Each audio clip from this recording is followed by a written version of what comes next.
Masters ಎಲ್ಲರಿಗೂ ನಮಸ್ಕಾರ.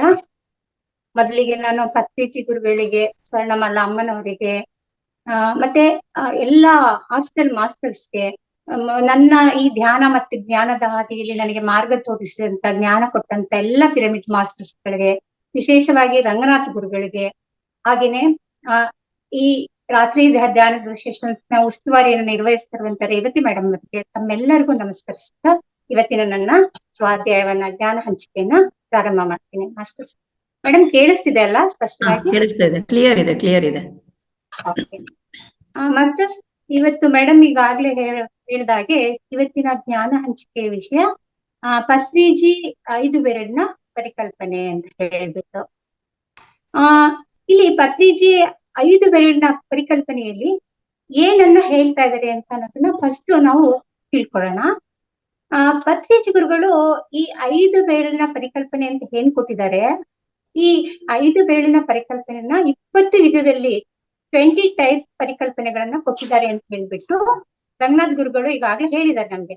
Last time Ranganath ಗುರುಗಳು ಏನ್ 41 ದಿನದ ಮಂಡಲ ಧ್ಯಾನ ನಡೀತೋ ಆ ಟೈಮಲ್ಲಿ ರಂಗನಾಥ್ ಗುರುಗಳು ಈ ವಿಚಾರವನ್ನ ಹಂಚ್ಕೊಂಡು 5 ವಿಧದ ಏನು ಪತ್ರಿಜಿ 5 ಬೆರಳುಗಳ ಪರಿಕಲ್ಪನೆಯನ್ನ ಅವ್ರು ಈಗಾಗ್ಲೇ ಈ ವೇದಿಕೆಯಲ್ಲಿ ಪರಿಚಯ ಮಾಡಿಸಿದ್ದಾರೆ.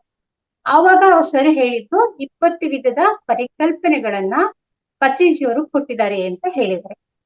ಸೊ ಈ ಪತ್ರಿಜಿ ಗುರುಗಳು ಈ ಪರಿಕಲ್ಪನೆಗಳಲ್ಲಿ ನಮ್ಗೆ ಏನನ್ನ ಹೇಳಕ್ ಕೊಟ್ಟಿದ್ದಾರೆ ಅಂತ ಅನ್ನೋದನ್ನ ಫಸ್ಟ್ ನಾವು ಅರ್ಥ ಮಾಡ್ಕೊಳ್ಳೋಣ. ಪತ್ರಿಜಿ ಗುರುಗಳು ಏನ್ ಮಾಡಿದ್ದಾರೆ, ಈ ಪರಿಕಲ್ಪನೆಗಳಲ್ಲಿ ಅಂತ ಹೇಳಿದ್ರೆ ಹಲವು ಜೀವನದ ಸೂಕ್ಷ್ಮತೆಗಳನ್ನ ಮತ್ತೆ ಆಧ್ಯಾತ್ಮದ ಹಲವು ಸಂಕೀರ್ಣ ವಿಚಾರಗಳನ್ನ ಅತ್ಯಂತ ಸರಳವಾಗಿ ಹೇಳಿ ಅರ್ಥ ಮಾಡಿಸ್ತಿದ್ದಾರೆ. ಮತ್ತೆ ನಮ್ಗೆಲ್ಲ ಅದನ್ನ ಅರ್ಥ ಮಾಡ್ಕೊಳ್ಳೋದ್ರ ಮೂಲಕ ಆತ್ಮೋನ್ನತಿಯನ್ನ ಹೊಂದುವಂತ ಮಾರ್ಗವನ್ನ ಈ ಪರಿಕಲ್ಪನೆಗಳ ಮೂಲಕ ನಮ್ಗೆ ಅರ್ಥ ಮಾಡಿಸುವಂತ ಪ್ರಯತ್ನವನ್ನ ಮಾಡಿದ್ದಾರೆ.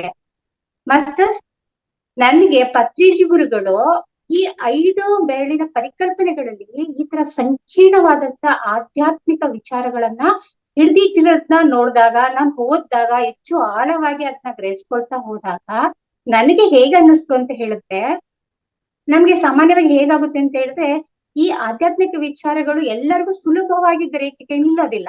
ಕೆಲವ್ರಿಗೆ ಬೇಗ ಅರ್ಥ ಆಗುತ್ತೆ, ಕೆಲವ್ರಿಗೆ ಸ್ವಲ್ಪ ಕಷ್ಟಪಟ್ರೆ ಅರ್ಥ ಆಗುತ್ತೆ, ಇನ್ನು ಕೆಲವರಿಗೆ ತುಂಬಾನೇ ಕಷ್ಟ ಪಡ್ಬೇಕಾಗುತ್ತೆ ಅದನ್ನೇ ಆ ವಿಷಯವನ್ನ ಗ್ರಹಿಸ್ಕೊಳ್ಲಿಕ್ಕೆ.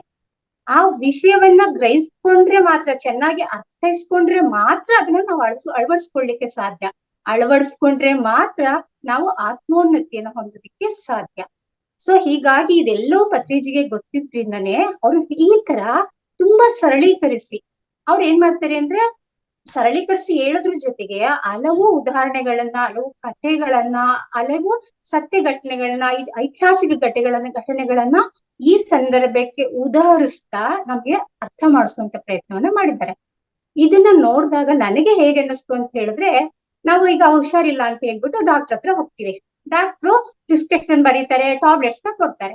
ಈ ಟ್ಯಾಬ್ಲೆಟ್ಸ್ ತಗೊಳ್ಳುವಾಗ ಕೆಲವರು ಸುಲಭಕ್ಕೆ ತಗೊಳ್ತಾರೆ, ಓಕೆ ಅದನ್ನ ನಿಮ್ ಬಾಯಿ ಹಾಕ್ಬಿಡ್ತಾರೆ, ನೀರ್ ಹಾಕ್ಬಿಡ್ತಾರೆ, ಹೋಗ್ಬಿಡುತ್ತೆ ಹೊಟ್ಟೆ ಒಳಗಡೆ.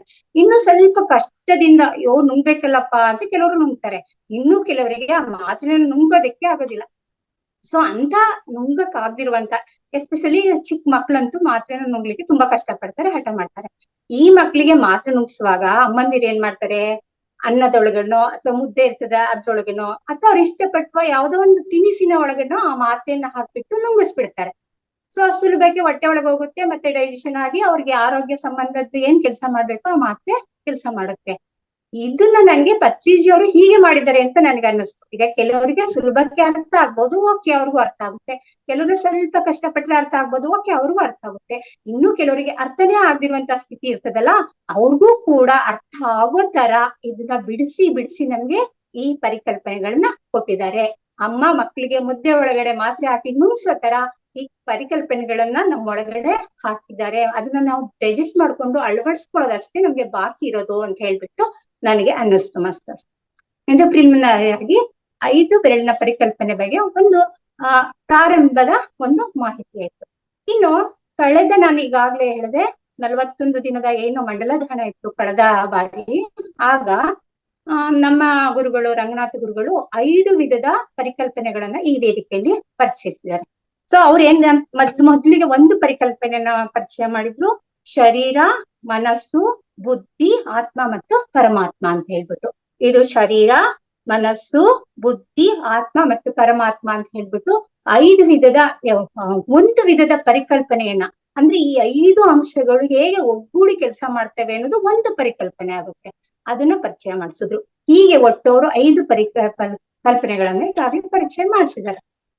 ಸೊ ಹೀಗಾಗಿ ನಾನು ಈಗ ತಗೊಂಡಿರುವಂತ ಒಂದು ಟಾಪಿಕ್ ಏನಿದೆ, ಇವರು ರಂಗನಾಥ ಗುರುಗಳು ಏನು ಈ ವೇದಿಕೆಯಲ್ಲಿ ಪರಿಚಯ ಮಾಡಿಸಿದಾರೋ 5 ವಿಧದ ಪರಿಕಲ್ಪನೆಗಳನ್ನ, ಅದು ಬಿಟ್ಟು ನಾನು ಕೈ ಬಿಟ್ಟು ಬೇರೆ ಹೊಸದೊಂದು ಪರಿಕಲ್ಪನೆಯನ್ನ ಪರಿಚಯ ಮಾಡಿಸ್ಲಿಕ್ಕೆ ಹೋಗ್ತಾ ಇದ್ದೀನಿ. ಯಾಕೆ ಅಂತಂದ್ರೆ ರಿಪೀಟ್ ಆಗ್ಬಾರ್ದು ಅಂತ.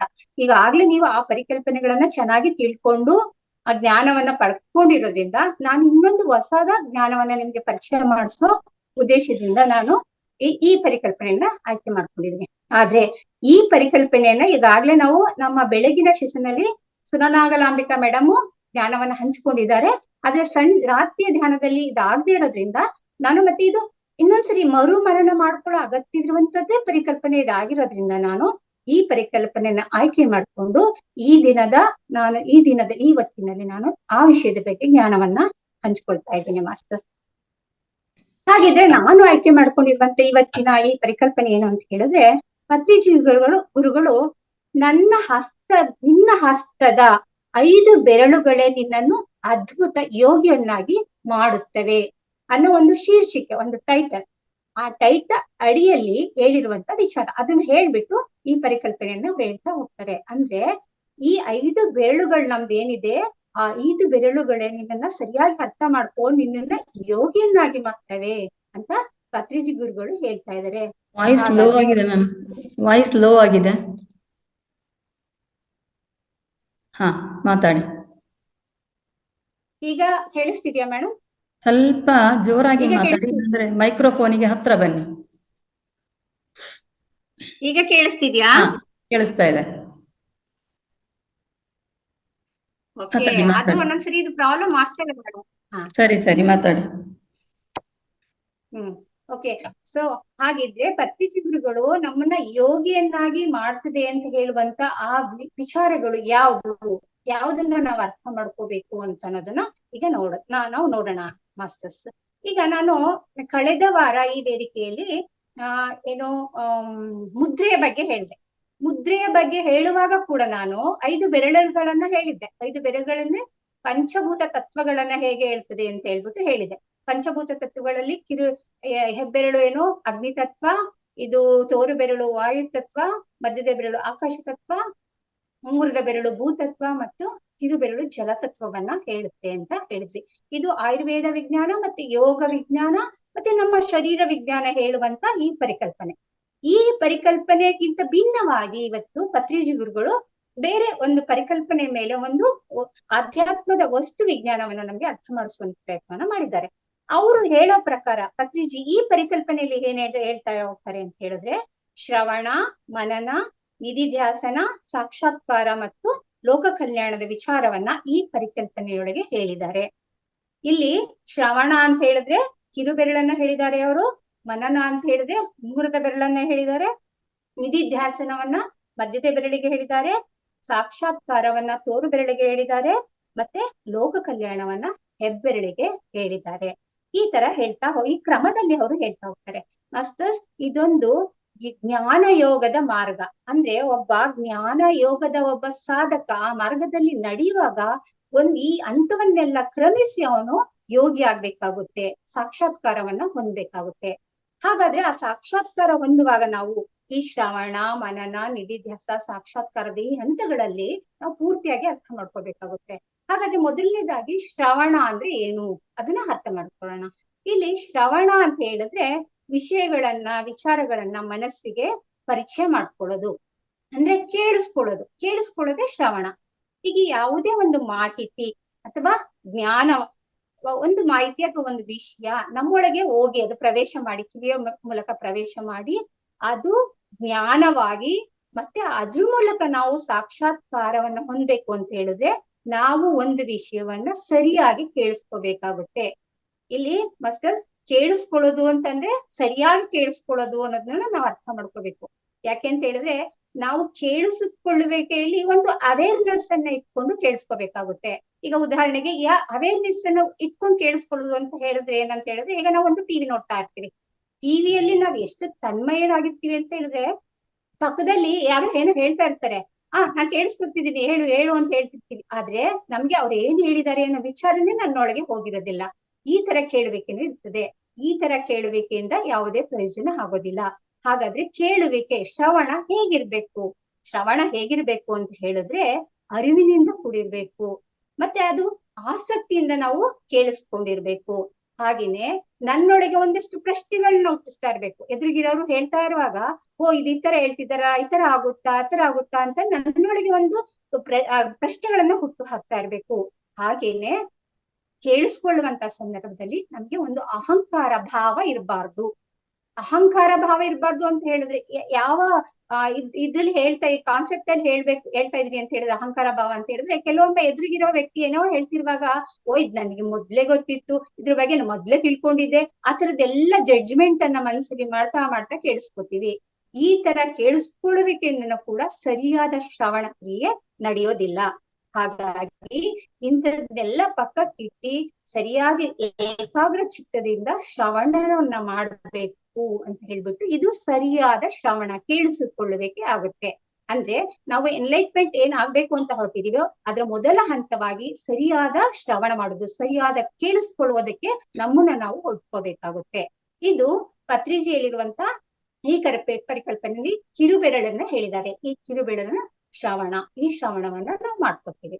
ಶ್ರವಣವನ್ನ ಮಾಡಿದ ನಂತರ ನಾವು ಉಂಗುರದ ಬೆರಳಿನ ಪರಿಕಲ್ಪನೆಯಾದ ಮನನಕ್ಕೆ ಹೋಗ್ತೀವಿ. ಅಂದ್ರೆ ಮನನದಲ್ಲಿ ಏನಾಗುತ್ತೆ ಅಂತ ಹೇಳಿದ್ರೆ, ನಾವು ಈಗಾಗ್ಲೇ ಶ್ರವಣವನ್ನ ಮಾಡಿದಂತ ವಿಷಯಗಳನ್ನ ಒಂದು ಕಿವಿಯಲ್ಲಿ ಕೇಳ್ಬಿಟ್ಟು ಇನ್ನೊಂದು ಕಿವಿಯಲ್ಲಿ ಬಿಟ್ಬಿಡೋದಿರ್ತದೆ. ಅಯ್ಯೋ ಏನೋ ಹೇಳಿದ್ರು ಬಿಡು ಅಂತ ಬಿಟ್ಬಿಡೋದು ಇರುತ್ತೆ. ಈ ತರ ಬಿಟ್ಬಿಟ್ಟಂತ ಸಂದರ್ಭದಲ್ಲಿ ನಾವ್ ಏನನ್ನು ಮನನ ಮಾಡ್ಲಿಕ್ಕೆ ಸಾಧ್ಯ ಇಲ್ಲ. ಸೊ ಹಂಗಾಗಿ ನಾವು ಕೇಳಿಸ್ಕೊಂಡಿರುವಂತ ವಿಷಯವನ್ನ ಪ್ರಾಕ್ಟಿಕಲ್ ಆಗಿ ಹೇಗೆ ಕಾರ್ಯನಿರ್ವಹಿಸುತ್ತೆ, ಅದು ನಿರ್ವಹಿಸ್ಬೇಕು ಅಂತ ಅನ್ನೋದನ್ನ ನಾವು ಮರುಪರಿಶೀಲನೆ ಮಾಡ್ಬೇಕಾಗುತ್ತೆ. ಈ ಮರುಪರಿಶೀಲನೆ ಮಾಡುವಾಗ ಅದು ಬುದ್ಧಿಯಿಂದ ವಿಚಾರವನ್ನ ನಾವು ಜೀರ್ಣಿಸ್ಕೋಬೇಕು. ಏನ್ ಕೇಳಿಸ್ಕೊಂಡಿದೀವಿ ಅದನ್ನ ಬುದ್ಧಿಯಿಂದ ವಿಚಾರವನ್ನ ನಾವು ಜೀರ್ಣಿಸ್ಕೋಬೇಕಾಗುತ್ತೆ. ಈ ತರ ಜೀರ್ಣಿಸ್ಕೊಂಡಾಗ ಆ ವಿಚಾರವನ್ನ ನಾವು ಮುಂದಿನ ಹಂತಕ್ಕೆ ಹೋಗೋದಿಕ್ಕೆ ಸಾಧ್ಯ ಆಗುತ್ತೆ. ಹೀಗೆ ಉಂಗುರದ ಬೆರಳಲ್ಲಿ ಮನನವು ಆಗುತ್ತೆ. ನಂತರ ಮಧ್ಯದ ಬೆರಳು ಏನನ್ನ ಸೂಚಿಸುತ್ತೆ ಅಂತಂದ್ರೆ ನಿಧಿಧ್ಯಾಸವನ್ನ ಸೂಚಿಸುತ್ತೆ. ಇದು ಮನನದ ನಂತರ ಬರುವಂತ ಹಂತ. ಈಗ ನಾವೀಗಾಗ್ಲೇ ಇಲ್ಲಿ ನಿಧಿ ಅಂತ ಹೇಳಿದ್ರೆ ಅಮೂಲ್ಯವಾದದ್ದು ಅಂತಂದ್ರೆ, ಧ್ಯಾಸ ಅಂತ ಹೇಳಿದ್ರೆ ಗಮನ ಕೊಡುವಂತದ್ದು. ಅಂದ್ರೆ ಈಗಾಗ್ಲೇ ನಾವು ಕೇಳಿಸ್ಕೊಂಡು ಮನನ ಮಾಡ್ಕೊಂಡಿರುವಂತ ವಿಚಾರ ಏನಿದೆ ಅದು ಅಮೂಲ್ಯವಾದದ್ದಾಗಿರ್ತದೆ. ನನಗೆ ಬೆಳಕು ಕೊಡುವಂತ ವಿಚಾರ ಆಗಿರ್ತದೆ. ಸೊ ಅದ್ರ ಮೇಲೆ ಧ್ಯಾಸವನ್ನ ಇಡೋದು ಅಂತ ಹೇಳಿದ್ರೆ ಗಮನವನ್ನ ಕೊಡುದು, ಅದ್ರ ಮೇಲೆ ಗಮನವನ್ನ ಕೊಡ್ಬೇಕು ಅಂತ ಪತ್ರಿಜಿ ಹೇಳ್ತಾರೆ ಇದನ್ನ. ಮತ್ತೆ ಇಲ್ಲಿ ತೋರು ಬೆರಳಿಗೆ ಪತ್ರಿಜಿ ನಾವು ಇಲ್ಲಿ ಏನ್ ಮಾಡ್ತೀವಿ ಅಂದ್ರೆ ಮನನ ಮಾಡಿದಂತ ವಿಚಾರಗಳ ಬಗ್ಗೆ ಮನಸ್ಸಿನಲ್ಲಿ ಧ್ಯಾನಿಸಿ ನಮ್ಮ ನಿತ್ಯ ಜೀವನದಲ್ಲಿ ಅಳವಡಿಸ್ಕೊಳ್ಳುವಂತ ಹಂತಕ್ಕೆ ಬಂದಿರ್ತೀವಿ ನಿಧಿಧ್ಯಾಸದಲ್ಲಿ. ಅಂದರೆ ಈ ವಿಚಾರವನ್ನ ಮನಸ್ಸಿನಲ್ಲಿ ನಾವು ಸ್ಥಿರಗೊಳಿಸ್ತೀವಿ. ಸ್ಥಿರಗೊಳಿಸಾದ್ಮೇಲೆ ಇದು ಬುದ್ಧಿಯಿಂದ ಮಾಡುವ ಯುಕ್ತಿ ಚಿಂತನೆ ರೀತಿ ಇರ್ತದೆ. ಆತ್ಮಾನುಭವದ ದೃಢವಾದ ನಿಶ್ಚಯದೊಂದಿಗೆ ಈ ಚಿಂತನೆಗಳನ್ನ ನಾವೇನ್ ಮಾಡ್ತೀವಿ, ಅಳವಡಿಸ್ಕೊಳ್ತೀವಿ. ನಾವು ಫಸ್ಟ್ ಕೇಳಿಸ್ಕೊತೀವಿ, ಆಮೇಲೆ ಅದು ಮನನ ಮಾಡ್ಕೊಳ್ತೀವಿ. ಮನನ ಮಾಡ್ಕೊಂಡ್ಮೇಲೆ ಆದ್ಮೇಲೆ ನಮ್ಮ ಪ್ರಾಕ್ಟಿಕಲ್ ಲೈಫ್ ಅಲ್ಲಿ ಅದನ್ನ ಅಳವಡಿಸ್ಕೊಳ್ತೀವಿ. ಅಳವಡಿಸ್ಕೊಂಡು ಅದ್ರ ಪ್ರಯೋಜನವನ್ನ ಪಡೋದಿಕ್ಕೆ ನಾವು ಈ ಹಂತದಲ್ಲಿ ಪ್ರಾರಂಭವನ್ನ ಮಾಡ್ತೀವಿ. ಇದು ಮಧ್ಯದ ಬೆರಳಿನ ಪರಿಕಲ್ಪನೆಯಲ್ಲಿ ಹೇಳಿದ್ದಾರೆ ಮಾಸ್ಟರ್ಸ್. ಈಗ ಮುಂದಿನ ಹಂತದಲ್ಲಿ ನಾವು ಸಾಕ್ಷಾತ್ಕಾರದ ಹಂತ ಆಗಿರ್ತದೆ. ಇದು ಈ ಸಾಕ್ಷಾತ್ಕಾರದ ಹಂತ ತೋರು ಬೆರಳನ್ನ ಹೇಳಿದ್ದಾರೆ ಪತ್ರಿಜಿ ಗುರುಗಳು. ಈ ತೋರು ಬೆರಳಿನ ಹಂತದಲ್ಲಿ ಏನಾಗುತ್ತೆ ಅಂತ ಹೇಳಿದ್ರೆ, ನಾವು ಮನನ ಮಾಡಿ ನಿಧಿಧ್ಯಾಸ ಮಾಡಿ ಆ ಮೂಲಕ ನಮ್ಮ ಜೀವನದಲ್ಲಿ ಅಳವಡಿಸ್ಕೊಂಡಿರುವಂತ ವಿಷಯಗಳು ಇಲ್ಲಿ ಅನುಭವ ಪೂರ್ವಕವಾಗಿ ಜ್ಞಾನವಾಗಿ ಪರಿವರ್ತನೆ ಆಗುತ್ತದೆ. ಮಾಸ್ಟರ್ಸ್, ಇಲ್ಲಿ ನಾವು ಒಂದು ವಿಚಾರವನ್ನ ಅರ್ಥ ಮಾಡ್ಕೋಬೇಕು. ಏನಂತ ಹೇಳಿದ್ರೆ, ಯಾವುದೇ ವಿಷಯವನ್ನ ಶ್ರವಣ ಮಾಡ್ಕೊಂಡು ಮನನ ಮಾಡ್ಕೊಂಡಾಗ ಮತ್ತೆ ಅಳವಡಿಸ್ಕೊಳ್ಳುವಂತ ನಿಧಿಧ್ಯಾಸದ ಹಂತದವರೆಗೂ ಒಂದು ವಿಷಯ ಮಾಹಿತಿ ಮಾತ್ರ ಆಗಿರ್ತದೆ. ನನಗೆ ಹೇಳುವವರಿಗೆ ಅದು ಜ್ಞಾನ ಆಗಿರ್ಬೋದು, ಆದ್ರೆ ಕೇಳುವವರಿಗೆ ಅದು ಮಾಹಿತಿ ಮಾತ್ರ ಆಗಿರ್ತದೆ. ಯಾವ ಹಂತದಲ್ಲಿ ನಾನು ನನ್ನ ಲೈಫ್ ಅಲ್ಲಿ ಅದನ್ನ ಪ್ರಾಕ್ಟಿಕಲ್ ಆಗಿ ಇಂಪ್ಲಿಮೆಂಟ್ ಮಾಡಿ ಅಳವಡಿಸ್ಕೊಂಡು ಎಸ್ ಇದು ಈ ತರನೇ ಸತ್ಯ, ಹೌದು ಇದು ಆಗುತ್ತೆ, ಇದು ನಡೆಯುತ್ತೆ ಅಂತ ಸ್ವ ಅನುಭವದಿಂದ, ಆತ್ಮಾನುಭವದಿಂದ, ನನ್ನೊಳಗಿನ ಅಂತಃಸಾಕ್ಷಿಯಿಂದ, ಅಂತ ಪ್ರೇರಣೆಯಿಂದ ನಾನ್ ಯಾವಾಗ ಅದನ್ನ ಹೌದು ಅಂತ ಒಪ್ಕೊಳ್ಳೋ ತರ ನನಗೆ ಅನುಭವ ಕೊಡುತ್ತೋ ಆ ಮಾಹಿತಿ ಆಗ ಜ್ಞಾನವಾಗಿ ಕನ್ವರ್ಟ್ ಆಗುತ್ತೆ. ಆ ಜ್ಞಾನವಾಗಿ ನಮ್ಮಲ್ಲಿ ಯಾವಾಗ ಕನ್ವರ್ಟ್ ಆಗುತ್ತೆ ಆಗ ನಮ್ಮಲ್ಲಿ ಸಾಕ್ಷಾತ್ಕಾರ ಹಂತಕ್ಕೆ ನಾವು ತಲುಪಿದೀವಿ ಅಂತ. ನಾವು ಕೇಳಿದ ಶ್ರವಣ ಮನನ ಮತ್ತು ನಿಧಿಧ್ಯಾಸ ಇಲ್ಲಿ ಸಾಕ್ಷಾತ್ಕಾರವಾಗಿ ಹಾಗೂ ಪರಿವರ್ತನೆ ಆಗುತ್ತೆ. ಈ ಸಾಕ್ಷಾತ್ಕಾರ ಹಂತ ಯಾವಾಗ ತಲುಪುತ್ತೋ ಆ ವಿಷಯ, ಆಗ ಏನಾಗ್ತದೆ ಅಂತಂದ್ರೆ ಆ ಜ್ಞಾನಿಯಲ್ಲಿ, ಈಗ ಮಾಹಿತಿ ಅಷ್ಟೇ ಇದ್ದಂತ ವ್ಯಕ್ತಿ ಈಗ ಜ್ಞಾನಿ ಆಗಿದ್ದಾನೆ. ಆ ಜ್ಞಾನಿಯಲ್ಲಿ ಆ ಸ್ಥಿತಿಯಲ್ಲಿ ಭಯ, ದುಃಖ ಮತ್ತೆ ಅಶಾಂತಿ ಎಲ್ಲವೂ ಹೋಗಿ ಅವನೇನಾಗ್ತದೆ ಅಂತಂದ್ರೆ ದುಃಖ ರಾಹಿತ್ಯವಾದ ಸ್ಥಿತಿಯನ್ನ ತಲುಪಿರ್ತಾನೆ. ಮಾಸ್ಟರ್ಸ್, ಇಲ್ಲಿ ಏನಾಗುತ್ತೆ ಅಂತ ಹೇಳಿದ್ರೆ ನಾವು ಏನ್ ಮಾಡ್ತೀವಿ ಅಂತ ಹೇಳಿದ್ರೆ ಎಷ್ಟೊಂದ್ ಜನ ಎಂಟರ್ ಆಗ್ತೀವಿ ಜ್ಞಾನಕ್ಕೋ. ಇಲ್ಲಿ ನಾವು ಕೆಲವರು ಶ್ರವಣ ಮಾಡೋ ಹಂತದಲ್ಲಿ ಕೈ ಬಿಡ್ತೀವಿ, ಇನ್ನು ಕೆಲವರು ಶ್ರವಣ ಆದ ನಂತರ ಮನನ ಮಾಡ್ತೀವಿ, ಮನನ ಮಾಡಿದ ನಂತರ ಕೈ ಬಿಡ್ತೀವಿ ಅಷ್ಟೇ ಅಂತ ಹೇಳ್ಬಿಟ್ಟು. ನಂತರ ನಿಧಿಧ್ಯಾಸ ಪ್ರಾಕ್ಟಿಕಲ್ ಆಗಿ ಇಂಪ್ಲಿಮೆಂಟ್ ಮಾಡ್ತಾರೆ. ಅದನ್ನ ತಾಳ್ಮೆಯಿಂದ ಟೈಮ್ ಕೊಟ್ಟು ಕಾಯ್ದು ಅದ್ರ ಸಾಧಕ ಬಾಧಕಗಳನ್ನ ಯೋಚನೆ ಮಾಡಿ ಸಾಕ್ಷಾತ್ಕಾರ ಹೊಂದೋ ಹಂತಕ್ಕೆ ಹೋಗೋರು ತುಂಬಾ ಕಡಿಮೆ ಆಗ್ತಾರೆ. ಸಾಕ್ಷಾತ್ಕಾರ ಹೊಂದಿದಂತವ್ರು ನಿಜವಾಗ್ಲೂ ಎನ್ಲೈಟೆಂಡ್ ಬೈ, ಇದುವೇ ನಮ್ಮ ಗುರಿ ಆಗಿರ್ತದೆ. ಈ ಧ್ಯಾನ ಮತ್ತೆ ಜ್ಞಾನದ ಏನು ನಮ್ಮ ಈ ಸಾಧನೆಯ ಗುರಿ ಸಾಕ್ಷಾತ್ಕಾರ ಹೊಂದೋದೇ ಆಗ್ತದೆ. ಹೀಗೆ ಒಂದೊಂದು ಹಂತದಲ್ಲೂ ಬಿಟ್ಟೋಗ್ತಾ ಇರ್ತೀವಿ ನಾವು, ಸ್ಕಿಪ್ ಮಾಡಿ ಮಾಡಿ ಮಾಡಿ ಬಿಡ್ತೀವಿ, ಮತ್ತೆ ಹಿಂದಕ್ಕೆ ಹೋಗ್ತೀವಿ, ಮತ್ತೆ ಮುಂದಕ್ಕೆ ಬರ್ತೀವಿ. ಈ ತರನೇ ಆಗುತ್ತೆ ನಮ್ಮ ಪಯಣಗಳು. ಹಿಂಗಾಗಿ ನಾವೇನಾಗ್ತೀವಿ ಅಂತಂದ್ರೆ ಸಾಕ್ಷಾತ್ಕಾರ ಹಂತ ತಲುಪುವವರ ಸಂಖ್ಯೆ ಕಡಿಮೆ ಆಗ್ತದೆ. ಆದ್ರೆ ನಮ್ಮ ಸಾಧನೆ, ನಮ್ದ ಗುರಿ ಯಾವತ್ತೂ ಕೂಡ ಈ ಸಾಕ್ಷಾತ್ಕಾರದ ಹಂತವನ್ನ ತಲುಪುವ ಎಡೆಗೆ ಸಾಗ್ಬೇಕು. ತಲುಪುವ ಎಡೆಗೆ ನಮ್ಮ ಸಾಧನೆ ಪ್ರತಿದಿನ ಸಾಗ್ತಾ ಇರ್ಬೇಕು. ಧ್ಯಾನ ಮತ್ತು ಜ್ಞಾನ ಆದಿಯಲ್ಲಿ ನಾವು ಸಾಗ್ತಾ ಇರ್ಬೇಕು. ಅಷ್ಟೇ ಈಗ ನಾವು ಸಾಕ್ಷಾತ್ಕಾರವನ್ನ ಹೊಂದಿದ್ವಿ ಅಂದ್ರೆ ದುಃಖ ರಾಹಿತ್ಯ ಸ್ಥಿತಿಯನ್ನ ನಾವು ತಲುಪಿದ್ವಿ ಅಂದ್ರೆ ಬದುಕಿನ ಎಷ್ಟೋ ಕಠಿಣ ಸತ್ಯಗಳು ನಮ್ಗೆ ಇವಾಗಲೇ ಅರ್ಥ ಆಗಿದೆ. ಹೌದು ಇದಿಲ್ಲ, ಹೀಗೆ ನಾವು ಅರ್ಥ ಮಾಡ್ಕೋಬೇಕು ಅನ್ನೋ ಎಲ್ಲ ಸತ್ಯ ನಮ್ಗೆ ಗೊತ್ತಾಗಿದೆ. ಇಷ್ಟು ಗೊತ್ತಾದ್ರೆ ಸಾಕ, ನನ್ ಬದುಕನ್ನು ನಾನು ಚಂದ ಮಾಡ್ಕೊಂಡ್ರೆ ಸಾಕ, ನಾನ್ ದುಃಖ ರಾಹಿತ್ಯವನ್ನ ನಾನೊಬ್ಳೆ ಅನುಭವಿಸಿದ್ರೆ ಸಾಕ ಅಂತ ಹೇಳಿದ್ರೆ ಸಾಕಾಗೋದಿಲ್ಲ. ಸೊ ನಂತರದ ಒಂದು ಪೂರ್ಣತೆ, ಈಗ ಒಂದು ಕೈಯಲ್ಲಿ 5 ಬೆರಳುಗಳು ಒಂದು ಪೂರ್ಣತೆ ಹೇಗೆ ಕೊಡ್ತದೋ ಹಾಗೆ ಪೂರ್ಣತೆ ಬರ್ಬೇಕು ನಮ್ಮ ಬದುಕಿಗೆ ಅಂತ ಹೇಳಿದ್ರೆ ನಾವು ಲೋಕ ಕಲ್ಯಾಣದ ಕೆಲಸವನ್ನು ಕೂಡ ತೊಡ್ಕೋಬೇಕಾಗುತ್ತೆ. ಸೊ ಲೋಕ ಕಲ್ಯಾಣ ಈಗ ಕೊನೆಯ ಹೆಬ್ಬೆರಳು ಲೋಕ ಕಲ್ಯಾಣದ ಒಂದು ಪರಿಕಲ್ಪನೆಯಲ್ಲಿ ಬಳಸ್ಕೊಂಡಿದ್ದಾರೆ ಪತ್ರಿಜಿ ಗುರುಗಳು. ಈ ಲೋಕ ಕಲ್ಯಾಣದ ಪರಿಕಲ್ಪನೆಯಲ್ಲಿ ಕೆಲಸ ಏನ್ ಮಾಡ್ಬೇಕು ಅಂತ ಹೇಳಿದ್ರೆ ಆ ಸಾಕ್ಷಾತ್ಕಾರ ಹೊಂದಿದಂತ ವ್ಯಕ್ತಿ ತಾನು ಹೇಗೆ ದುಃಖ ರಾಹಿತ್ಯ ಸ್ಥಿತಿಯನ್ನ ತಲುಪದೆ, ತನಗೆ ಯಾವ ಅನುಭವ ಆಗಿದೆ, ನಾನು ಹೇಗೆ ಶಾಂತಿ ಮತ್ತು ಆನಂದವನ್ನ ಅನುಭವಿಸ್ತಿದ್ದೀನಿ, ಆ ಆನಂದವನ್ನ ಇತರರಿಗೂ ಹೇಳ್ತಾ ಅವರನ್ನು ತನ್ನ ಹಾದಿಯಲ್ಲಿ ಎನ್ಲೈಟೆಡ್ ಸಾಕ್ಷಾತ್ಕಾರ ಹೊಂದುವಂತೆ ಅವರಿಗೆ ಮಾರ್ಗದರ್ಶನ ಮಾಡುವಂತದ್ದು ಈ ಲೋಕ ಕಲ್ಯಾಣದ ಕೆಲಸ ಆಗಿದೆ ಮಾಸ್ಟರ್ಸ್. ಈ ನಿಟ್ಟಿನಲ್ಲಿ ನಮ್ಮ PSSM ಏನಿದೆ ಅದು ಕೆಲಸ ಮಾಡ್ತಾ ಇದೆ, ನಮ್ಮ ಅವತಾರ್ ಫೌಂಡೇಶನ್ ಕೆಲಸ ಮಾಡ್ತಾ ಇದೆ, ಪಿರಮಿಡ್ ಮಾಸ್ಟರ್ಸ್ ಗಳು ಹಲವು ಜನ ಇದರಲ್ಲಿ ಕೆಲಸ ಮಾಡ್ತಿದ್ದಾರೆ. ಮಾಸ್ಟರ್ಸ್, ಇವತ್ತು ನಾವೆಲ್ಲರೂ ಈ ಗ್ರೂಪ್ ಅಲ್ಲಿ ಕುತ್ಕೊಂಡು ಈ ವಿಷಯವನ್ನ ಚರ್ಚೆ ಮಾಡ್ತಿದೀವಿ ಅಂತ ಹೇಳಿದ್ರೆ, ನಾನು ಈ ವಿಷಯವನ್ನ ಹಂಚ್ಕೊಳ್ತಿದೀವಿ ಅಂತ ಹೇಳಿದ್ರೆ ಇವರೆಲ್ಲರ ಸಾಕ್ಷಾತ್ಕಾರ ಹೊಂದಿದ ಸ್ಥಿತಿ ಮತ್ತೆ ಅವರ ಲೋಕ ಕಲ್ಯಾಣದ ಅವರ ಪರಿಶ್ರಮ ಇಲ್ಲಿ ಕೆಲಸ ಮಾಡಿದೆ. ಅದಕ್ಕೆ ನಾವು ಸದಾ ನಾವೆಲ್ಲರೂ ಕೃತಜ್ಞರಾಗಿರ್ತೀವಿ ಮತ್ತೆ ಅವ್ರಿಗೆ ಗ್ರಾಟಿಟ್ಯೂಡ್ ಅನ್ನ ಪ್ರತಿದಿನ ನಾನು ಸಲ್ಲಿಸ್ತಾ ಇರ್ತೀನಿ ಮಾಸ್ಟರ್ಸ್. ಇದಿಷ್ಟು 5 ಬೆರಳಿನ ಪರಿಕಲ್ಪನೆಯಲ್ಲಿ ಏನು ಶ್ರವಣ ಮನನ, ಇದು ಶ್ರವಣ, ಇದು ಮನನ, ಮಧ್ಯದ ಬೆರಳು ನಿಧಿಧ್ಯಾಸನ, ತೋರು ಬೆರಳು ಸಾಕ್ಷಾತ್ಕಾರ ಮತ್ತೆ ಹೆಬ್ಬೆರಳು ಲೋಕ ಕಲ್ಯಾಣದ ಪರಿಕಲ್ಪನೆಯಲ್ಲಿ ಈ ಒಟ್ಟು ಒಂದು ಪೂರ್ಣತೆಯನ್ನ ಒಂದು ಕೊಂಡಿಯಂತೆ ಬೆಸೆದುಕೊಂಡು ಒಂದು ವ್ಯಕ್ತಿ ಒಂದು ಪೂರ್ಣ ಎನ್ಲೈಟೆಡ್ ಮನುಷ್ಯನಾಗಿ ವ್ಯಕ್ತಿಯನ್ನಾಗಿ ಮಾಡುತ್ತೆ ಅನ್ನೋದನ್ನ ಸೇರಿಸಿ ಪತ್ರಿಜಿ ಹೇಳ್ತಾರೆ. ಮಾಸ್ಟರ್, ಪತ್ರಿಜಿ ಇಲ್ಲಿಗೆ ನಿಲ್ಸೋದಿಲ್ಲ ಇದನ್ನ. ಅಂದ್ರೆ ಈಗ ನೋಡಿ ಇದೇನಾಯ್ತು ಅಂತ ಹೇಳಿದ್ರೆ, ನಾನು ಫಸ್ಟ್ ಮಾತ್ರೆ ಪರಿಕಲ್ಪನೆಯಲ್ಲಿ ಹೇಳಿದ್ನಲ್ಲ, ಕೆಲವ್ರು ಈಸಿಯಾಗಿ ಮಾತ್ರೆ ನುಂಗ್ಬಿಡ್ತಾರೆ ಅಂತ. ಇದು ಈಸಿಯಾಗಿ ನುಂಗವರಿಗೆ ಹೇಳಿದ್ದಾಯ್ತು ಪತ್ರಿಜಿ. ಆದ್ರೆ ಇಲ್ಲಿಗೆ ನಿಲ್ಲಿಸ್ತೇನೆ ಅವ್ರು ಏನ್ ಮಾಡ್ತಾರೆ ಅಂತಂದ್ರೆ, ಇನ್ನು ಕಷ್ಟಪಡೋರು ಇರ್ತಾರಲ್ಲ ಅವರಿಗೆ ಅರ್ಥ ಮಾಡ್ಸೋದಿಕ್ಕಾಗಿ ಕೆಲವು ಸನ್ನಿವೇಶ, ಸಂದರ್ಭ, ಐತಿಹಾಸಿಕ ಘಟನೆಗಳನ್ನ ಉದಾಹರಿಸ್ತಾ ಈ ಪರಿಕಲ್ಪನೆ ಹೀಗೆ ಅರ್ಥ ಮಾಡ್ಕೋಬೇಕು ಅಂತ ಹೇಳ್ತಾ ಹೋಗ್ತಾರೆ. ಸೊ ಈಗ ಮಧ್ಯದಲ್ಲಿ 3 ವಿಧದ ವ್ಯಕ್ತಿಗಳು ಮಾತೃ ಹೇಳಿದ್ನಲ್ಲ, ಈಗ ಮಧ್ಯದ ವ್ಯಕ್ತಿಯವರಿಗೆ ಪರಿಕಲ್ಪನೆ ಇದ್ರಲ್ಲಿ ಹೇಳ್ತಿರೋದು, ಈ ಭಾಷೆಯಲ್ಲಿ ಹೇಳ್ತಿರೋದು ಯಾರು ಪತ್ರಿಜಿ ಗುರುಗಳು.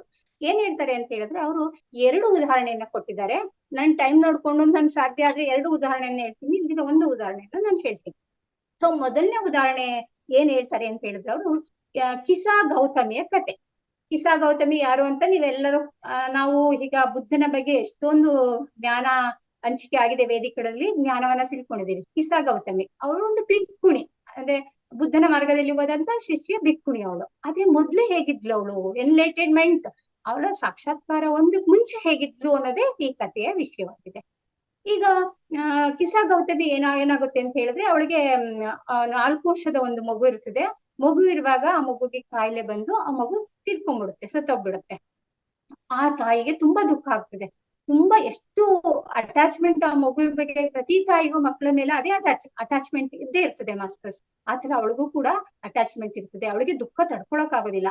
ಆ ಮಗುವನ್ನ ಎತ್ಕೊಂಡ್ಬಿಟ್ಟು ಅವಳು ಏನ್ ಮಾಡ್ತಾಳೆ ಅಂತಂದ್ರೆ, ಆ ಊರಿನ ಪ್ರತಿ ಮನೆಗೂ, ಪ್ರತಿ ಯಾರ್ಯಾರು ಸಿಗ್ತಾರೆ ಅವ್ರನ್ನೆಲ್ಲ ಕೇಳ್ತಾಳೆ, ನನ್ ಮಗುನ ಬದುಕಿಸ್ಕೊಡಿ, ನೀವೇನಾದ್ರೂ ಮಾಡಿ ನನ್ ಮಗುನ ಬದುಕಿಸ್ಕೊಡಿ ಅಂತ ತುಂಬಾ ಕಣ್ಣೀರ್ ಹಾಕ್ತಾಳೆ, ತುಂಬಾ ದುಃಖಿಸ್ತಾ ಇರ್ತಾಳೆ. ಇಂಥ ಸಂದರ್ಭದಲ್ಲಿ ಆ ದಾರಿ ಹೋಗೋರೊಬ್ರು ಹೇಳ್ತಾರೆ, ಇಲ್ಲ, ಆ ಊರಿನ ಹೊರಗಡೆ ಒಬ್ಬ ಶಾಕ್ಯ ಮುನಿ ಬಂದಿದ್ದಾರೆ. ಅಂದ್ರೆ ಶಾಕ್ಯ ಮುನಿ ಅಂತ ಹೇಳಿದ್ರೆ ಗೌತಮ ಬುದ್ಧರು ಬಂದಿದ್ದಾರೆ. ಅವ್ರ ಹತ್ರ ನೀನ್ ಹೋಗು, ನೀನ್ ಅವ್ರ ಹತ್ರ ಹೋದ್ರೆ ನಿನ್ ಮಗು ಬದುಕೊಳುತ್ತೆ ಅಂತ ಹೇಳ್ತಾರೆ. ಸೊ ತುಂಬಾ ವಿಶ್ವಾಸದಿಂದ ಅವಳು ಬೇಗ ಆ ಶಾಕ್ಯ ಮುನಿ ಹತ್ರ ಹೋಗ್ತಾಳೆ. ಗೌತಮ ಬುದ್ಧರು ನೋಡ್ತಾರೆ ಇವಳನ್ನ, ನೋಡ್ಬಿಟ್ಟು ಕೇಳ್ತಾಳೆ, ಏನಮ್ಮ ಅಂತ ಕೇಳಿದಾಗ, ನನ್ನ ಮಗು ತೀರ್ಕೊಂಡಿದೆ, ಸತ್ತೋಗಿದೆ, ನನ್ ದುಃಖ ಸಹಿಸ್ಕೊಳ್ಲಿಕ್ಕೆ ಆಗ್ತಾ ಇಲ್ಲ, ದಯವಿಟ್ಟು ನನ್ ಮಗುನ ಬದುಕಿಸ್ಕೊಡಿ ಅಂತ ಕೇಳ್ತಾಳೆ. ಆದ್ರೆ ನೋಡಿ ಮಾಸ್ಟರ್ಸ್, ಇಲ್ಲಿ ನಾವು ಅರ್ಥ ಮಾಡ್ಕೋಬೇಕು ಏನು ಅಂತ ಹೇಳಿದ್ರೆ, ಈಗ ಗೌತಮ ಬುದ್ಧರು ಏಕ್ದಮ್ ಅವಳಿಗೆ ಉಪದೇಶ ಮಾಡೋದಕ್ಕೆ ಪ್ರಯತ್ನ ಮಾಡೋದಿಲ್ಲ. ಇಲ್ಲಮ್ಮ, ಸಾವು ನೋವು ಎಲ್ರಿಗೂ ಇರ್ತದೆ, ಇದು ಜೀವನ ಸತ್ಯ, ನೀನು ಒಪ್ಪೋ, ಆತರ ಹೇಳಲಿಲ್ಲ ಅವರು. ನಾವು ಎಷ್ಟೊಂದ್ಸರಿ ಯಾರಾದ್ರೂ ಹೇಳ್ಕೊಂಡ್ರೆ ಆಗ್ಲೇ ಉಪದೇಶವನ್ನ ಶುರು ಮಾಡ್ಬಿಡ್ತೀವಿ. ಆದ್ರೆ ಅವರ ಎದುರಿಗಿರೋರ ಸ್ಥಿತಿ, ಯಾವ ಸ್ಥಿತಿ ಇದೆ, ಯಾವ ಕಂಡೀಷನ್ ಇದೆ ಅನ್ನೋದ್ರ ಮೇಲೆ ನಮ್ಮ ಮಾತಿನ ಧಾಟಿ ಇರ್ಬೇಕು, ನಮ್ಮ ಉಪದೇಶ ಇರ್ಬೇಕು ಅನ್ನೋದನ್ನ ಇಲ್ಲಿ ನಾವು ಅರ್ಥ ಮಾಡ್ಕೋಬೇಕು ಮಾಸ್ಟರ್ಸ್. ಗೌತಮ ಬುದ್ಧರು ಆತರ ಹೇಳೋದಿಲ್ಲ. ಅವ್ರಿಗೆ ಫಸ್ಟ್ ಅವಳಿಗೆ ಭರವಸೆನ ಕೊಡ್ತಾರೆ, ಆಯ್ತಮ್ಮ, ನಿನ್ ಮಗುವಿನ ಬದುಕಿಸ್ಕೊಡ್ತೀನಿ ನಾನು ಅಂತ ಹೇಳ್ಬಿಟ್ಟು. ಇವಳಿಗೆ ತುಂಬಾ ಖುಷಿ ಆಗುತ್ತದೆ. ಆದ್ರೆ ಆಮೇಲೆ ಹೇಳ್ತಾರೆ ಅವರು, ನಾನು ನಿನ್ ಮಗುನ ಬದುಕಿಸ್ಬೇಕು ಅಂತ ಹೇಳಿದ್ರೆ, ನೀನು ಯಾರ ಮನೇಲಿ, ಊರಿನ ಯಾರ ಮನೇಲಿ ಆದ್ರೂ ಪರವಾಗಿಲ್ಲ, ಯಾರ ಮನೇಲಿ ಸಾವಾಗಿಲ್ಲ, ನೋವಾಗಿಲ್ಲ, ದುಃಖ ಇಲ್ಲ, ಅಂತ ಮನೆಯಲ್ಲಿ ನೀನು 1 ಇಡೀ ಸಾಸಿವೆಯನ್ನ ತಗೊಂಡ್ ಬಾ. ಆ ಸಾಸಿವೆ ತಂದಾದ್ಮೇಲೆ ನಾನು ಅದರಿಂದ ಔಷಧಿಯನ್ನ ಮಾಡಿ ಆ ಮಗುವಿಗೆ ಕೂಡ್ಸಿ ಆ ಜೀವ ಬರೆಸ್ತೀನಿ, ನಾನು ಬದುಕಿಸ್ತೀನಿ ಮಗುನ ಅಂತ ಹೇಳ್ತಾರೆ. ಸರಿ ಆಯ್ತು, ಅಷ್ಟೇ ತಾನೇ ಅಂತ ಹೇಳ್ಬಿಟ್ಟು ಕಿಸಾ ಗೌತಮಿ ಹೋಗ್ಬಿಟ್ಟು ಒಂದ್ ಮನೆ ಹತ್ರ ಹೋಗ್ತಾಳೆ, ಕೇಳ್ತಾಳೆ, ನನ್ ಮಗುವನ್ ಬದುಕುವಾಗಿ ನನ್ ಸಾಸಿವೆ ಬೇಕಾಗಿದೆ ಅಮ್ಮ ಅಂತ ಹೇಳ್ಬಿಟ್ಟು ಅವ್ರು ತಂದು ಕೊಡ್ತಾರೆ. ಆದ್ರೆ ಮತ್ತೆ ಅವಳಿಗೆ ತಗೊಳಕ್ ಮುಂಚೆ ಕೇಳ್ತಾಳೆ, ನಿಮ್ ಮನೇಲಿ ಸಾವಾಗಿಲ್ವಾ, ನೋವಾಗಿಲ್ವಾ, ಕಷ್ಟ ಇಲ್ವಾ ಅಂತ. ಆದ್ರೆ ಅವ್ರು ಇಷ್ಟುದ್ದ ಲಿಸ್ಟ್ ಕೊಡ್ತಾರೆ, ಅಯ್ಯೋ ನಮ್ ತಾತ ಸತ್ತೋಗಿದ್ದ, ನಮ್ಮ ಅಮ್ಮ ಸತ್ತೋಗಿಲ್ಲ, ನಮ್ಗೆ ತುಂಬಾ ದುಃಖ ಆಗ್ತಾ ಇದೆ, ತುಂಬಾ ಇವತ್ತು ದುಃಖ ಇದೆ, ನೋವಿದೆ ಅಂತೆಲ್ಲ ಹೇಳ್ತಾಳೆ. ಆವಾಗ ಅವಳಿಗೆ ಅರ್ಥ ಆಗುತ್ತೆ, ಓ ಇದು ಕೆಲ್ಸಕ್ಕ ಬರಲ್ಲ, ಈ ಸಾಸಿವೆ ಬೇಡ ಅಂತ ಹೇಳ್ಬಿಟ್ಟು ಮುಂದಿನ ಮನೆಗೆ ಹೋಗ್ತಾಳೆ.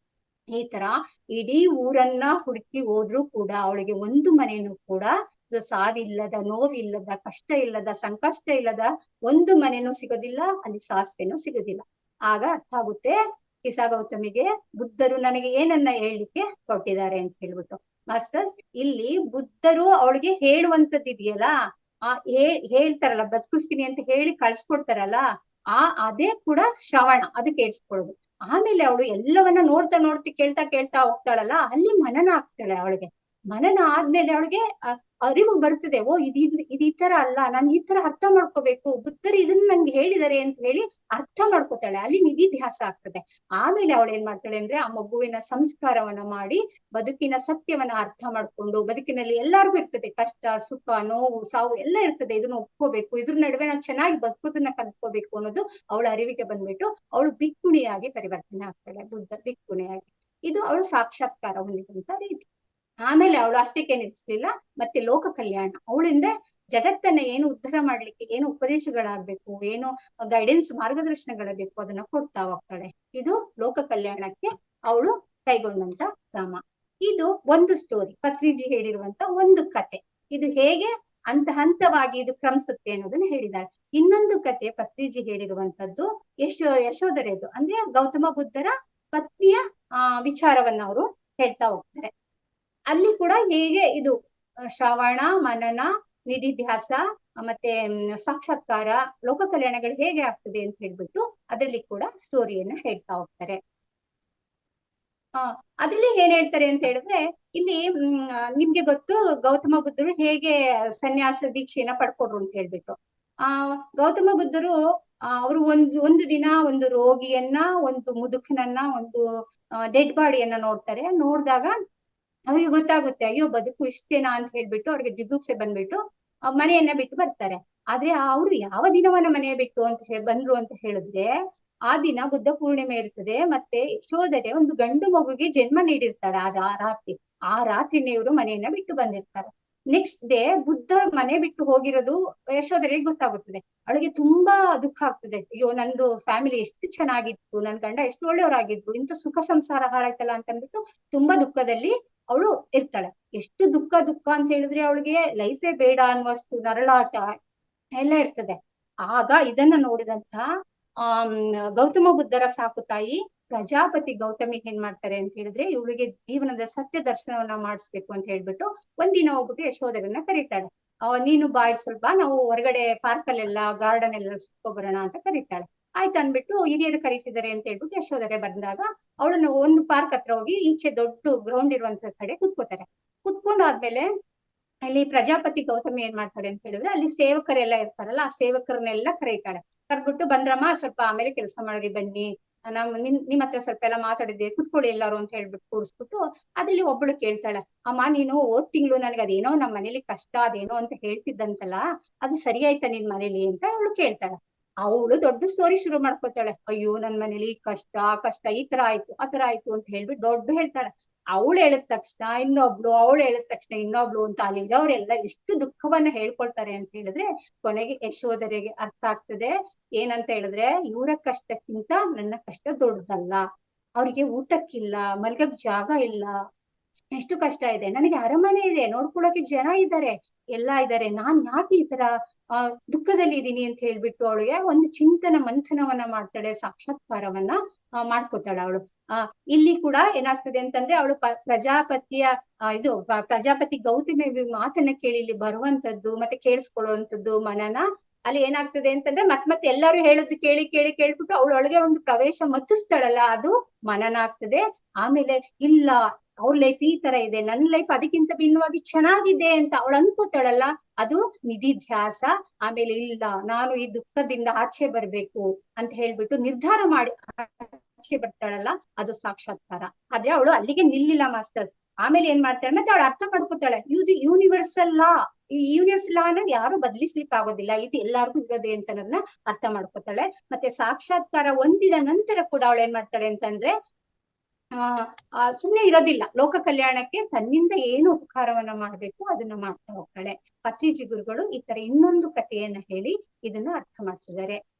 ಪತ್ರಿಜಿ ಗುರುಗಳು ಇಲ್ಲಿಗೆ ನಿಲ್ಸಲ್ಲ ಮಾಸ್ಟರ್ಸ್. ಈಗ ನಾನು ಮಾತ್ರೆ ಪ್ರಿಯವಾಗಿ ನುಂಗವ್ರಾಯ್ತು, ಸ್ವಲ್ಪ ಕಷ್ಟಪಟ್ಟು ನುಂಗವ್ರಿಗೂ ಆಯ್ತು, ನುಂಗ್ಸಿದ್ದಾಯ್ತು. ಅವ್ರು ಇನ್ನು ನುಂಗಕ್ಕೆ ಹಠನೇ ಮಾಡ್ತಾರಲ್ಲ, ಆಗೋದಿಲ್ವಲ್ಲ, ಊರಿಗೆ ಹೇಗೆ ಅರ್ಥ ಮಾಡಿಸಿದ್ದಾರೆ ಪತ್ರಿಜಿ ಅಂತ ಹೇಳಿದ್ರೆ ತುಂಬಾ ಸರಳವಾಗಿ ಅರ್ಥ ಮಾಡಿಸ್ಬಿಟ್ಟಿದ್ದಾರೆ ಈ ವಿಚಾರವನ್ನ. ಅದಕ್ಕೆ ತುಂಬಾ ಸಂಕ್ಷಿಪ್ತವಾದ ಒಂದು ಉದಾಹರಣೆಯನ್ನ ಪತ್ರಿಜಿಯಲ್ಲಿ ಕೊಟ್ಟಿದ್ದಾರೆ.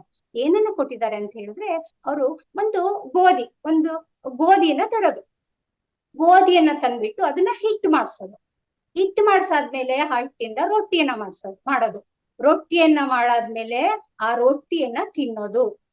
ರೊಟ್ಟಿ ತಿಂದಾದ್ಮೇಲೆ ಆ ರೊಟ್ಟಿ ತಿಂದಾದಾಗ ಹಸಿವು ಏನಾಗ್ತದೆ, ನೀಗುತ್ತೆ. ಹಸಿವು ನೀಗಾದ್ಮೇಲೆ ನಾನು ಗೋಧಿ ತಂದಿದ್ದು, ಹಿಟ್ಟು ಮಾಡಿದ್ದು, ರೊಟ್ಟಿ ಮಾಡಿದ್ದು, ಅದರಿಂದ ಹಸಿವು ನೀಗಿದ್ದು ಹೇಗೆ ಅಂತ ಹೇಳಿ ಬೇರೆಯವ್ರಿಗೆ ಹೇಳೋದು. ಇಲ್ಲಿ ಹೇಗೆ ನೋಡಿ ಹೇಳಿದರೆ ಪತ್ರಿಜಿ ಗುರುಗಳು ಅಂತಂದ್ರೆ, ಇಲ್ಲಿ ಗೋಧಿ ಅಂತ ಹೇಳುವಾಗ ಕಿರುಬೆರಳು ಅಂದ್ರೆ ಶ್ರವಣ, ಮತ್ತೆ ಹಿಟ್ಟು ಮಾಡೋ ಪ್ರಕ್ರಿಯೆ ಇದೆಯಲ್ಲ ಅದು ಉಂಗುರದ ಬೆರಳು ಅಂದ್ರೆ ಅದು ಮನನ, ಮತ್ತೆ ರೊಟ್ಟಿಯನ್ನ ಮಾಡುವಂತದ್ದು ಮಧ್ಯದ ಬೆರಳು ಅಂದ್ರೆ ನಿಧಿಧ್ಯಾಸನ. ನಂತರ ರೊಟ್ಟಿಯನ್ನ ತಿಂದು ಹಸಿವನ್ನ ನೀಗಿಸ್ಕೊಳ್ಳೋದು ಅನ್ನೋದು ತೋರು ಬೆರಳಿನ ಪರಿಕಲ್ಪನೆ, ಅದು ಸಾಕ್ಷಾತ್ಕಾರವನ್ನು ಹೊಂದುವಂಥದ್ದು, ಹಸಿವನ್ನ ನೀಗುವಂಥದ್ದು ಸಾಕ್ಷಾತ್ಕಾರ.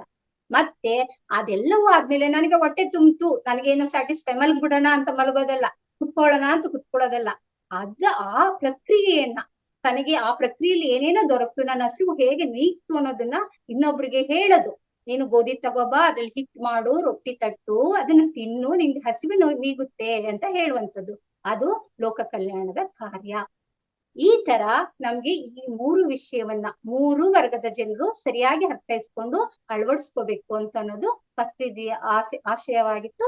ಆ ರೀತಿ ವಿವರಿಸ್ಕೊಂಡು ಹೋಗಿದ್ದಾರೆ ಮಾಸ್ಟರ್ಸ್.